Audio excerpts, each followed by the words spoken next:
大家好，欢迎收看行用不离。自公元5世纪以来，波斯玫瑰在化妆、药用和美食方面一直都是伊朗诗歌和传统的主题，而玫瑰水更是一个波斯的故事。来自伊朗的花水在古希腊就已经很有名。1000年后的11世纪，一位名为阿维森的波斯学者发明了玫瑰水的蒸馏工艺，这项传统技术至今仍在伊朗使用。通过这种工艺生产的玫瑰水因其高纯度而世界闻名。伊朗卡尚是一座古老的沙漠绿洲，被称为卡其色的城市，因其是闻名全球的世界玫瑰之都，而成为伊朗最富吸引力的旅游目的地之一。这里有传统的庭院、清真寺、热闹的巴扎以及波斯花园。每年5月的卡尚玫瑰节期间，每天都会吸引数万游客来卡尚，深入当地的玫瑰水加工厂，观赏蒸馏制作玫瑰水的传统仪式。卡尚周边的加姆萨尔村更是卡尚玫瑰节的中心。玫瑰水是一种由非常香甜气味的玫瑰制成，用于各种传统菜肴和糖果，也被用于穆斯林的香水。而这种甜玫瑰在伊朗被称为伊朗红花或穆罕默德花，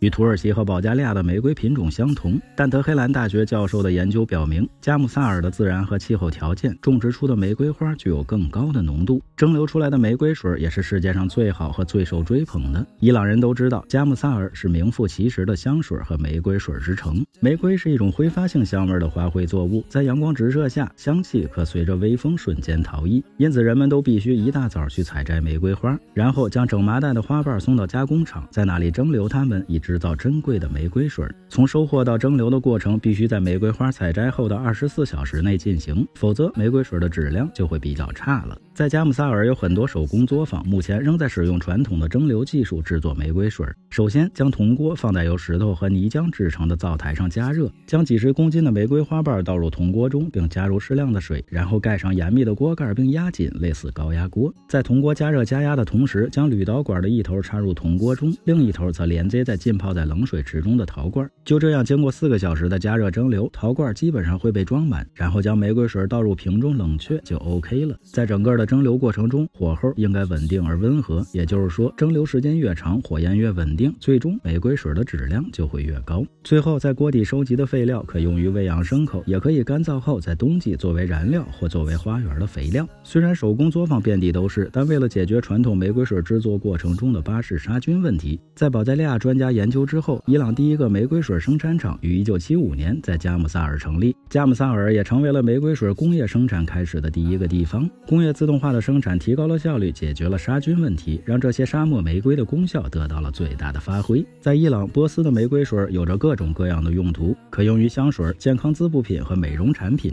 传统上也用于烹饪香料，使饭菜具有花香。另外，玫瑰水还可以用于传统医疗，甚至可以用来治疗抑郁症和失眠。如果有机会在春天经过伊朗，千万不要错过著名的卡尚玫瑰节，顺便还可以带回一些玫瑰香水和珍贵的玫瑰水哦。来次旅行长一点姿势，有什么问题请留言，欢迎转发点个赞。最后别忘了下期内容更精彩，我们形影不离。